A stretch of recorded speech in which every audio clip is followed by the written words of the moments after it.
നമസ്കാരം.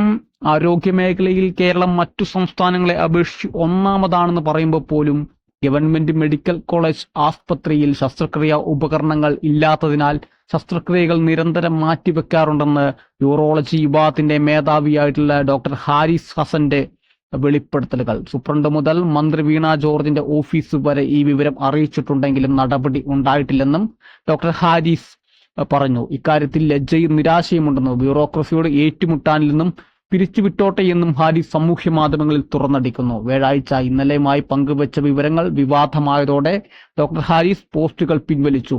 ഉപകരണങ്ങൾ വാങ്ങി നൽകാമെന്ന മന്ത്രിയുടെ ഓഫീസിന്റെ ഉറപ്പ് നൽകിയതിനാണ് പോസ്റ്റുകൾ പിൻവലിക്കുന്നതെന്നും നിലപാടിൽ മാറ്റമില്ലെന്നുമാണ് ഡോക്ടർ ഹാരിസ് പിന്നീട് മാധ്യമങ്ങളോട് പറഞ്ഞത്.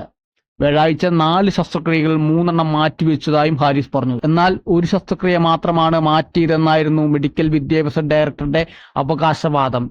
ഈ വാദം ഡോക്ടർ ഹാരിസ് തള്ളി. വൃക്കയിലെ കല്ലു നീക്കം ചെയ്യുന്ന ഉപകരണത്തിന്റെ ഘടകമായിട്ടുള്ള ഫോബിന് വേണ്ടി ഡോക്ടർ ഹാരിസ് മാസങ്ങളായി അധികാരിയുടെ പിന്നിലായിരുന്നു.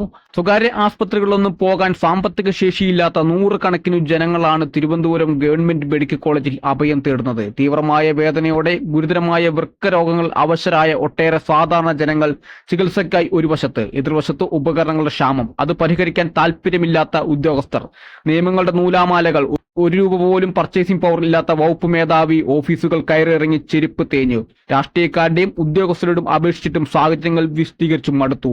ശസ്ത്രക്രിയ റദ്ദാക്കപ്പെട്ടവരിൽ ഒരാൾ കോളേജ് വിദ്യാർത്ഥിയാണ്. എന്റെ മകന്റെ അതേ പ്രായം. ശസ്ത്രക്രിയ റദ്ദാക്കിയെന്ന് അവനോട് പറയുമ്പോൾ എനിക്ക് ലജ്ജയും നിരാശയും തോന്നി. കൃത്യസമയത്ത് മികച്ച ചികിത്സ നൽകാൻ ഞാനും ഒപ്പം ജോലി ചെയ്യുന്നവരുടെ രാപ്പകൽ തയ്യാറാണ്. പക്ഷേ അനങ്ങാപ്പാറ പോലെ നിൽക്കുന്ന ബ്യൂറോക്രസിയുടെ മതിൽ മുന്നിൽ നിൽക്കുകയാണ്. പലരോടും അപേക്ഷിച്ചിട്ട് നടന്നിട്ടില്ല. പരിഹാരം ഇല്ലാത്തതിലാണ് പൊതുജനങ്ങളുടെ മുന്നിൽ കാര്യങ്ങൾ തുറന്നു പറയുന്നതാണ് ഡോക്ടറുടെ കുറിപ്പ് സാമൂഹ്യമാധ്യമങ്ങളിൽ ആദ്യം വന്നത്.